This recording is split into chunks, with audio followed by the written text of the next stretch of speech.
بسم اللہ الرحمن الرحیم یا ایہا الذین آمنوا اتقوا اللہ ولتنظر نفس ما قدمت لغد واتقوا اللہ ان اللہ خبیر بما تعملون۔ اے ایمان والو، اللہ سے ڈرتے رہو اور ہر شخص کو دیکھنا چاہیے کہ اس نے کل یعنی آخرت کے لیے کیا سامان بھیجا ہے، اور ہم پھر کہتے ہیں کہ اللہ سے ڈرتے رہو، بے شک اللہ تمہارے سب اعمال سے خبردار ہے۔ بسم اللہ الرحمن الرحیم، الحمد للہ رب العالمین، والصلاة والسلام على اشرف الانبیاء والمرسلین وعلى آلہ واصحابہ اجمعین ومن تبعہم بإحسان الى یوم الدین۔ قابل صد احترام حضرات شائقین و شائقات سچا پیغام، السلام علیکم ورحمۃ اللہ وبرکاتہ۔ آج کی محفل میراث النبی کے نورانی پروگرام میں آپ کا استقبال ہے۔ اہلا و سہلا مرحبا۔ ہم آپ تمام حضرات و مستورات کا خیر مقدم کرتے ہیں۔ محترم حضرات و خواتین، تعلیم کا آغاز ہو رہا ہے۔ سب سے پہلے آداب تعلیم کا لحاظ کرتے ہوئے تعلیم کی طرف متوجہ ہو جائیں۔ پورے دھیان سے سننا، عمل کی نیت سے سننا اور تبلیغ کی نیت سے سننا، یعنی سنی ہوئی باتیں دوسروں تک پہنچانے کے جذبے سے سننا۔ چند خاص آداب تعلیم ہیں، امید ہے کہ آپ حضرات ان آداب کا ضرور خیال رکھیں گے۔ جزاکم اللہ۔ بسم اللہ الرحمن الرحیم۔ لڑکیوں کی بغاوت کے اسباب۔ سوال یہ ہوتا ہے کہ آخر مسلمان لڑکیاں اپنے ہی ماں باپ کے خلاف بغاوت کیوں کرتی ہیں؟ بغاوت کے اسباب کیا کیا ہیں؟ نمبر 1، فواحش اور منکرات کی اشاعت۔ بغاوت کا پہلا سبب ہے فواحش اور بے حیائی چیزوں کا عام ہو جانا۔ کسی بھی معاشرے میں اخلاقی گراوٹ پیدا کرنا ہو تو اس میں فواحش اور بے حیائی کی چیزوں کو عام کر دیا جائے۔ یہود و نصارہ اور دشمنان اسلام نے یہ شیطانی چال چلی اور ہمارے صاف ستھرے مدنی اور نبوی معاشرے میں فیشن کے نام پر ایسی چیزوں کو رائج کر دیا جس سے ہمارے لڑکوں اور لڑکیوں کا مزاج آزادانہ ہو گیا اور غیروں کے راستے پر چلنا ان کے لیے آسان ہو گیا۔ نمبر 2، مرد اور عورت کا اختلاط۔ لڑکیوں کی بغاوت کا دوسرا سبب ہے مرد اور عورت کا جمع ہونا۔ ایک مرتبہ رسول اکرم صلی اللہ علیہ وسلم مسجد سے باہر نکلے تو آپ صلی اللہ علیہ وسلم نے دیکھا کہ راستے میں مرد اور عورت اکٹھے چل رہے ہیں۔ یہ دیکھ کر آپ صلی اللہ علیہ وسلم نے عورتوں سے ارشاد فرمایا کہ ایک طرف ہو جاؤ، کیونکہ تمہارے لیے راستے کے درمیان میں چلنا درست نہیں، تمہارے لیے راستے کے ایک کنارے پر چلنا لازم ہے۔ راوی کہتے ہیں اس کے بعد عورتیں راستے کے کنارے چلتی تھیں کہ ان کا کپڑا دیوار سے اٹک جاتا تھا۔ اب اس زمانے کی عورتوں کا حال دیکھیے کہ وہ قصداً جانتے ہوئے بھی مردوں کے ہجوم میں چلتی ہیں۔ شادی بیاہ کے موقع پر جہاں مردوں کے کھانے کا نظم ہوگا وہاں بھی داخل ہو جاتی ہیں۔ اسی طرح اسکولوں میں لڑکوں اور لڑکیوں کو مخلوط تعلیم دی جاتی ہے اور شہوات کا بیج یہیں سے بویا جاتا ہے۔ حضرت عیسیٰ علیہ السلام فرماتے ہیں کہ نظر سے شہوت کا بیج پیدا ہوتا ہے اور فتنہ پیدا ہونے کے لیے اتنا ہی کافی ہے۔ حضرت داؤد علیہ السلام نے اپنے فرزند حضرت سلیمان علیہ السلام کو نصیحت کی کہ سانپ کے پیچھے چلے جانا مگر عورت کے پیچھے مت جانا۔ نمبر 3، حلال روزی کو ترک کر دینا۔ مفسرین کرام نے ایک نقطہ بیان کیا ہے کہ اللہ تعالیٰ نے حضرت آدم علیہ السلام اور ان کی بیوی حضرت حوا کے لیے جنت کی ساری چیزوں کو حلال کر کے صرف ایک ہی چیز کو حرام کیا تھا۔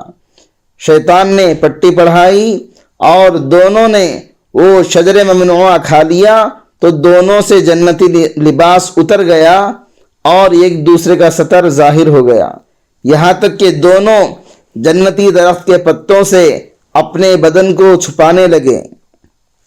مفسرین کرام یہاں یہ بات بیان کرتے ہیں کہ یہ حرام کا اثر ہے، اس کی وجہ سے ستر کھل گیا اور شرمگاہ ظاہر ہو گئی۔ معلوم ہوا حرام کی وجہ سے بے حیائی پیدا ہوتی ہے۔ نمبر 4، حجاب کو چھوڑنا۔ لڑکیوں کی بغاوت کا ایک سبب یہ بھی ہے کہ حجاب کو چھوڑا جا رہا ہے، اس کے استعمال کو برا سمجھا جا رہا ہے۔ اگر حجاب کا استعمال ہو تو وہ بھی برائے نام کہ ایسے حجاب پر مزید حجاب کی ضرورت ہے۔ اولاً تو عورت کو بلا وجہ گھر سے باہر نکلنا ہی نہیں چاہیے۔ ترمذی شریف میں ایک روایت ہے، آپ صلی اللہ علیہ وسلم نے ارشاد فرمایا، المرأۃ عورۃ اذا خرجت استشرفها الشیطان۔ عورت چھپانے کی چیز ہے، جب وہ باہر نکلتی ہے تو شیطان اسے تاکتا ہے۔ ابو داؤد شریف میں روایت میں آتا ہے کہ ایک صحابیہ کا لڑکا ایک جنگ میں شہید ہو گیا تو برقع اوڑے ہوئے تحقیق کے لیے نکل آئی۔ کسی نے کہا اس حال میں بھی برقع نہیں چھوڑا؟ اس نے جواب دیا کہ میرا لڑکا فوت ہو گیا ہے لیکن میری حیا فوت نہیں ہوئی۔ نمبر 5، خلوت اور تنہائی۔ لڑکیوں کی بغاوت کا ایک سبب ہے خلوت اور تنہائی۔ لڑکا اور لڑکی چاہے کتنے ہی نیک ہوں، دیندار ہوں، متقی ہوں، لیکن شریعت دونوں کو خلوت اور تنہائی میں وقت گزارنے کی بالکل اجازت نہیں دیتی۔ حضرت ثوبان رضی اللہ عنہ نے عرض کیا، اے اللہ کے نبی، ان لوگوں کا حال ہم سے بیان فرمائیے اور کھول کر بیان فرمائیے تاکہ لا علمی اور جہالت کی وجہ سے ہم ان میں سے نہ ہو جائیں۔ آپ صلی اللہ علیہ وسلم نے فرمایا کہ جان لو کہ وہ تمہارے بھائیوں میں ہی سے ہیں اور تمہاری قوم میں ہی سے ہیں، وہ بھی راتوں کو اسی طرح عبادت کریں گے جیسے تم عبادت کرتے ہو، لیکن وہ ایسے لوگ ہیں کہ جب تنہائی میں ہوں گے تو حرام کاموں کا ارتکاب کریں گے۔ یہی وجہ ہے کہ رسول اکرم صلی اللہ علیہ وسلم نے تنہا عورت کو سفر کرنے سے منع فرمایا۔ بخاری شریف کی روایت میں آتا ہے کہ رسول اکرم صلی اللہ علیہ وسلم نے ارشاد فرمایا کہ کوئی بھی مرد کسی اجنبی عورت کے ساتھ خلوت اختیار نہ کرے اور نہ کوئی عورت تنہا سفر کرے مگر یہ کہ اس کے ساتھ اس کا محرم ہو۔ ایک روایت میں رسول اکرم صلی اللہ علیہ وسلم نے فرمایا، عورتوں کے پاس تنہائی میں جانے سے بچو۔ یہ سن کر ایک انصاری صحابی نے سوال کیا، اے اللہ کے رسول، ہم کے بارے میں آپ کا کیا خیال ہے؟ تو آقا صلی اللہ علیہ وسلم نے فرمایا، ہم یعنی دیور تو موت ہے۔ ناظرین کرام، اس دینی اور ایمانی بیان کو سننے کے دوران ہی اس کو لائک کر دیجئے اور شیئر بھی کر دیجئے تاکہ دوسرے بھی اس سے فائدہ اٹھا سکیں۔ اللہ آپ کو جزائے خیر عطا فرمائے۔ ذرا سوچیں کہ شریعت نے ایسے قریبی رشتہ دار سے بھی پردے کی تعلیم دی، ان سے بھی خلوت اور تنہائی سے روکا، تو پھر لڑکیوں کا گاڑی لے کر بے دھڑک نکلنا، مردوں کے مجمع میں گھس جانا، اجنبی سے تنہائی اختیار کرنا، غیر مسلمین کی بغلوں میں ہاتھ ڈال کر بیٹھنا اور ان کے ساتھ گھنٹوں وقت بتانا اور اپنی عزت کا سودا کرنا کیسے درست ہو سکتا ہے؟ اور کلیجہ اس وقت زخمی ہو جاتا ہے جبکہ باپ سب کچھ جانتا بھی ہے اور وہ اسے تنبیہ کے دو چار جملے تو کیا کہے گا، بلکہ بیٹی عیاشی کر کے جو مال لے آئی ہے اسے استعمال کرنے کو اپنی سعادت سمجھتا ہے۔ لعنت ہے ایسے باپوں پر۔ نمبر 6، غیروں کی مشابہت۔ لڑکیوں کی بغاوت کا ایک سبب ہے غیروں کی مشابہت۔ سرور عالم صلی اللہ علیہ وسلم نے فرمایا کہ جو جس قوم کی مشابہت اختیار کرتا ہے وہ اسی میں سے سمجھا جاتا ہے۔ آج ہمارے معاشرے میں لڑکیوں کا حال یہ ہے کہ انہیں مغربی تہذیب اور فیشن پرستی نے ایسا اندھا کر دیا ہے کہ انہیں پہلے تو داڑھی والے مردوں سے نفرت تھی اور اب تو مسلمان لڑکوں ہی سے نفرت ہونے لگی۔ نمبر 7، کتابیہ عورت سے نکاح۔ لڑکیوں کی بغاوت کا ایک سبب یہ بھی ہے کہ مسلمان لڑکوں نے یہود و نصارہ کی لڑکیوں سے نکاح کو رواج دینا شروع کر دیا ہے۔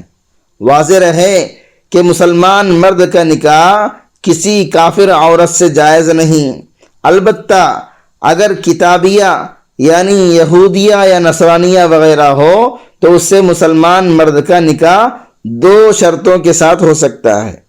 نمبر 1، وہ صرف نام کی عیسائی، یہودی اور در حقیقت لا مذہب دہریہ نہ ہو، بلکہ اپنے مذہبی اصول کو کم از کم مانتی ہو، اگرچہ عمل میں خلاف بھی کرتی ہو، یعنی اپنے نبی پر ایمان رکھتی ہو اور اس پر نازل ہونے والی کتاب پر بھی ایمان رکھتی ہو، اگرچہ وہ توحید کی قائل نہ ہو۔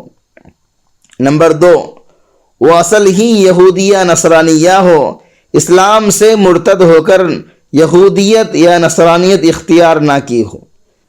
جب یہ 2 شرطیں کسی کتابیہ عورت میں پائی جائیں تو اس سے نکاح صحیح اور منعقد ہو جاتا ہے، لیکن بلا ضرورت شدیدہ اس سے نکاح کرنا مکروہ اور بہت مفاسد پر مشتمل ہے۔ آج کل کے پرفتن ماحول میں جبکہ برائی کا اثر قبول کرنے میں اضافہ روز افزوں ہے، اور عام طور پر حال یہ ہے کہ مرد کا اثر بیوی پر قائم ہونے کے بجائے شاطر لڑکیاں مردوں کو اپنا تابع دار بنا لیتی ہیں۔ نیز اہل کتاب ماؤں کے فاسد اثرات اولاد پر بھی بہت زیادہ پڑتے ہیں، اس لیے جواز کے باوجود اہل کتاب لڑکیوں سے نکاح نہ کرنے کا مشورہ دیا جاتا ہے۔ اس لیے حضرت عمر فاروق رضی اللہ عنہ نے اپنے عہد خلافت میں مسلمانوں کو کتابیہ عورتوں کے نکاح سے منع فرما دیا تھا۔ حضرت حذیفہ ابن الیمان رضی اللہ عنہ نے مدائن میں ایک یہودی عورت سے نکاح کیا۔ حضرت عمر فاروق رضی اللہ عنہ کو معلوم ہوا تو آپ نے ان کو طلاق دینے کا حکم دیا اور فرمایا کہ میں یہ نہیں کہتا کہ یہودی عورت سے نکاح حرام ہے، لیکن ان لوگوں کی عورتوں میں عام طور پر عفت اور پاک دامنی نہیں ہوتی، اس لیے مجھے خطرہ ہے کہ آپ لوگوں کے گھرانے میں بھی اس راستے سے فحش اور بدکاری داخل نہ ہو جائے۔ ایک دوسری روایت میں آتا ہے کہ عمر فاروق رضی اللہ عنہ نے حضرت حذیفہ رضی اللہ عنہ سے فرمایا کہ آپ کو قسم دیتا ہوں کہ میرا یہ خط اپنے ہاتھ سے رکھنے سے پہلے ہی اس کو طلاق دے کر آزاد کر دو، کیونکہ مجھے یہ خطرہ ہے کہ دوسرے مسلمان بھی آپ کی اقتدا کریں اور اہل ذمہ اہل کتاب کی عورتوں کو ان کی حسن و جمال کی وجہ سے مسلمان عورتوں پر ترجیح دینے لگیں، تو مسلمان عورتوں کے لیے اس سے بڑی اور کیا مصیبت ہو سکتی ہے۔ معزز شائقین و شائقات سچا پیغام، آپ کو اندازہ لگ گیا ہوگا کہ یہ مضمون کتنا اہم ہے اور کس قدر فائدہ مند ہے۔ کم سے کم درجے میں سوشل میڈیا کے ذریعے سے بھی ہم اس کو زیادہ سے زیادہ شیئر کریں گے تو دعوت کے فریضے کی کوششوں میں ہم بھی اپنا کچھ حصہ ڈالنے والے بن سکتے ہیں۔ لہٰذا زیادہ سے زیادہ اس کو عام کریں تاکہ پوری دنیا کے ہندوؤں کی غلط فہمی دور ہو جائے اور انہیں یہ زمینی حقیقت معلوم ہو جائے، اور وہ اپنے اصل مذہبی لیڈر پیغمبر آخر الزماں حضرت محمد الرسول اللہ صلی اللہ علیہ وسلم کو ماننے پر مجبور ہو جائیں اور کلمہ پڑھ کر آپ کے ساتھ ساتھ وہ بھی جنت میں جانے والے بن جائیں۔